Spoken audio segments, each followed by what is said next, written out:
VSA is focused on dissemination of knowledge about the art and craft of the violin. And these types of workshops, I think, have historic value.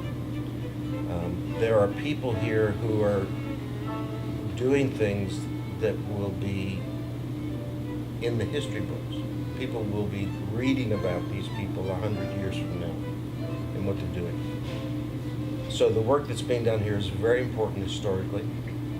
It's also very important practically, because people come here to master their craft, to fine-tune their craft. And what we're seeing as a result of that is a phase in which modern instrument making, I believe, has reached a level that is really amazing. Golden age. A golden age, that's right. A new golden age. The results that we've seen this week in the acoustic workshop are truly extraordinary, especially with the practical demonstrations.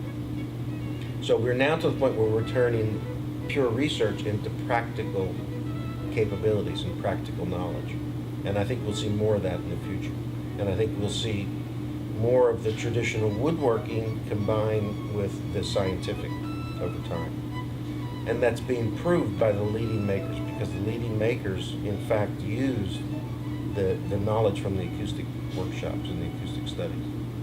I'm Sam Zygmuntowicz. I'm a violin maker. I've been involved with the Oberlin violin making workshop since its beginning, and I've gone back and forth between the making workshop and the acoustics workshop. They seem to have been functioning in very different spheres, and the violin making workshop at Oberlin has been a tremendously exciting thing, and has become very vital. But I felt after a few years of that people were still trying to mine the traditional knowledge, observing Strad, plaster casts and measurements and photographs and really very accurate copying, which made the making come a long distance. But I still felt that there was a real lack of insight about how things worked actually. What does it matter if you make the arching higher or lower, or the C-bouts wider or narrower? So I always felt that the acoustics workshop, on the other hand, in the beginning seemed dominated by theoretical acoustics, which is really has more academic goals.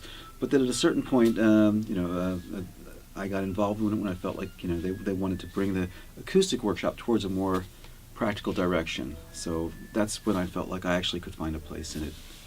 We need to move past the copying phase of things.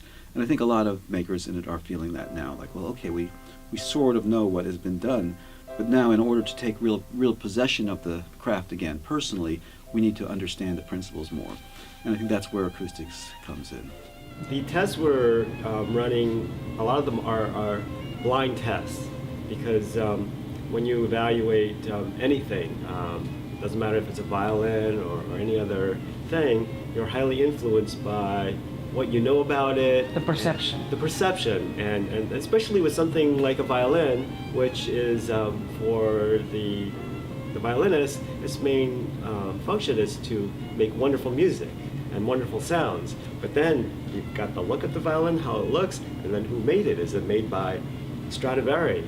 And that colors your perception of what it actually does. So the whole point of having these blind tests, where both the player does not see the violin they're playing, and the audience is behind the screen, is so they can objectively evaluate the sound of the violin without any biases.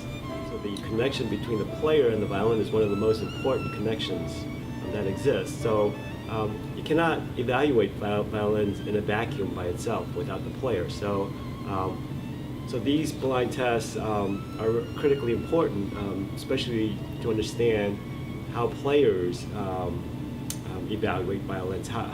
What's their connection with the violin? How do they react to it? And with that knowledge, we can then try to find connections between the player's perceptions and the construction techniques of the violin and the materials, etc., and the sound. And we also do that through measurements of the violins and to see if we can find patterns between the measurements that we make on the violins and if the players like the violin or what aspects of the instrument the players like. And in recent years, we've come a long ways towards understanding many of those issues, like what aspects of the violin sound or response do players like, and how are they controlled by the materials and construction techniques.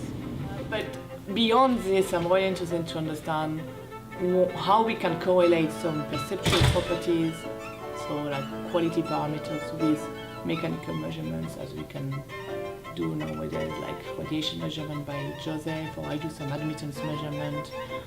So it's to see whether we can link these two types of properties. So, and I thought that in the past we couldn't link them because first our measurements were maybe not as well designed as now, but I think as well we didn't have any measurements on the perceptual part because nobody really looked into what players like. Basically, if you look at the papers, you have, we had bad violins and good violins, and if you look in details, the bad were the new ones and the good were the old ones. But nobody has really checked that was the case. So I think knowing more what people like and how they like it and why they like it will give us insight on how to better improve the violins and how to correlate with the measurements, which could be useful for makers as tracking what they're doing, they're changing, and how they can improve. Okay, there's a sense of the violin that it's a work of art for use by artists and everything is subjective. And there's certainly a very strong subjective element to all of it, how instruments sound, how we hear sound, how they look, how that makes us feel. It's useful to remember, though, that it is a musical tool, and the performance as a musical tool is surely based on objective things. Violin sound can be measured. People's preference can be measured if you have the right conditions. So one side of the research that we're interested in here is how to get objective information from subjective responses. So you get 10 players, you put them with a bunch of instruments, see which they choose, and if they all choose one and stay away from another, then we have a good idea there's something objectively different. Whereas any one player's reaction really rests in the subjective realm. You don't know whether that's just his or hers or everyone's.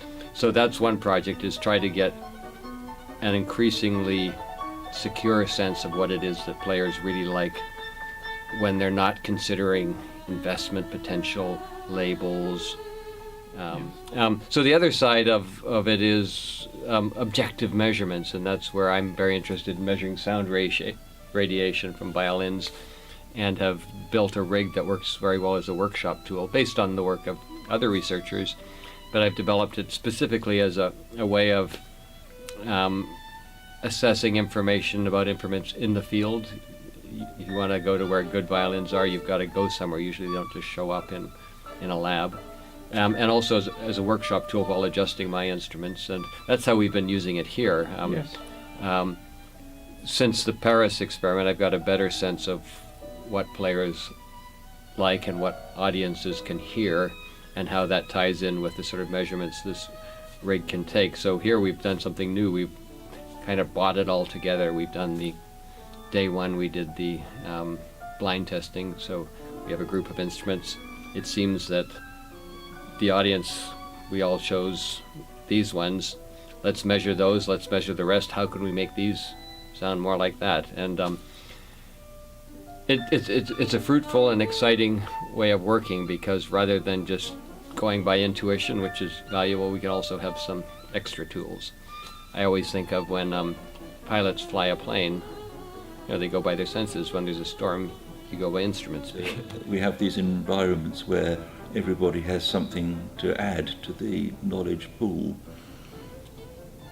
And I think those people who sit at home, in their small town, thinking I'm the Stradivari of this town, and I have my secrets and I'm not telling them to other people, because if I tell them, then they'll take away my job.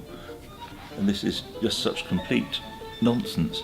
In fact, if you take what you think is your most precious piece of knowledge of violin making, try and tell other people about it, nobody really wants to hear.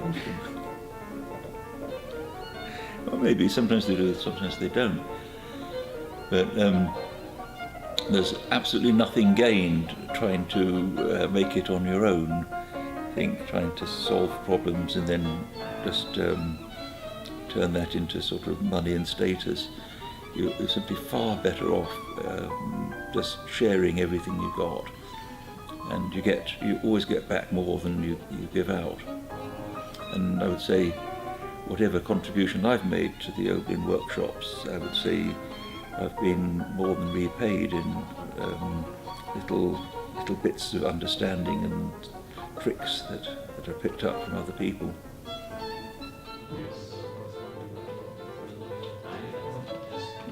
You are filming? Yeah. Oh no!